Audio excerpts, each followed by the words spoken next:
Hi, it's Karen. Hello. Today we're going to make chicken with a balsamic vinaigrette glaze.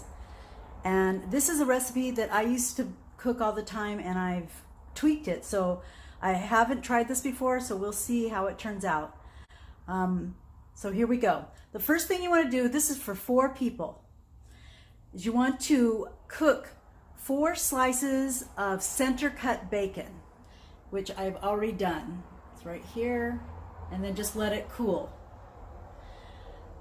Then you want to take out the grease out of the bacon grease out of your pan and put in 1 tablespoon of grease back into the pan.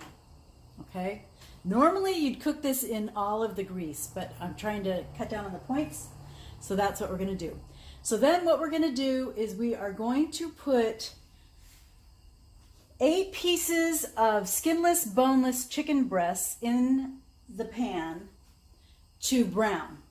So let's just, sorry about that, get this hot and we'll get that going.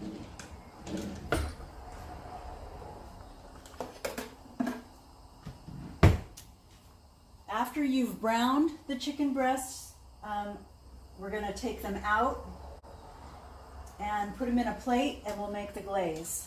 So, not quite hot enough yet.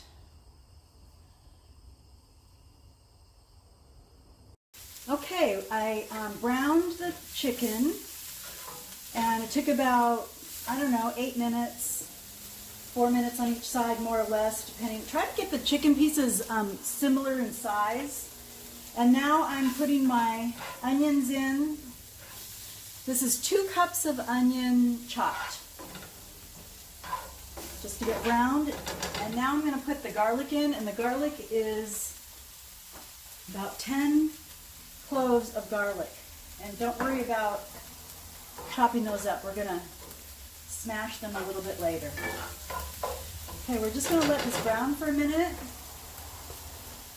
And then we're going to put in 1.5 cups of chicken broth that I was homemade. So I added 1 teaspoon of chicken bouillon per person served. So that's 4 teaspoons of chicken bouillon in the chicken broth.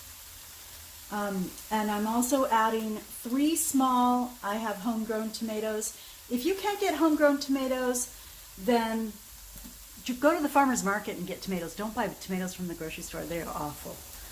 They have no flavor. Homegrown is best, so if you can make your own, that's great. So we're just going to brown this up a little bit. Make sure you have a really good non-stick pan. I can put some links in the description for some pans that I've used that have been really good, including the one here. This one is pretty pricey, but I have other ones that aren't so expensive. So, and then, so we're going to go ahead and put the tomatoes in, and the chicken broth. And we're going to get that up to a boil and let that simmer a little bit. Okay? I'll be back. Okay, we're letting this simmer for about 10 minutes. I also added 2 cups of chopped mushrooms. I just wanted to put a little bit more vegetables in this. Like I said, I'm tweaking this so it's a little different than what I normally make, because what I normally make is really, really fattening. So we'll cook this down for 10 minutes and then we're going to put the chicken back in.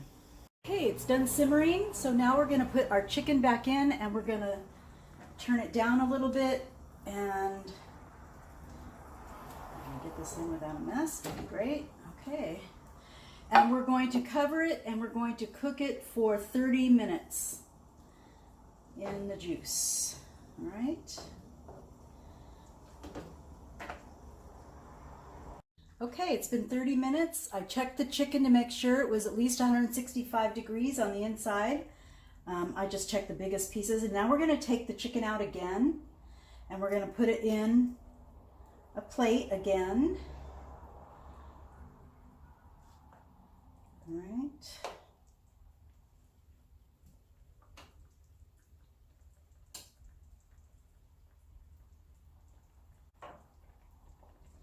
can keep your stove on because we're going to add the balsamic vinegar.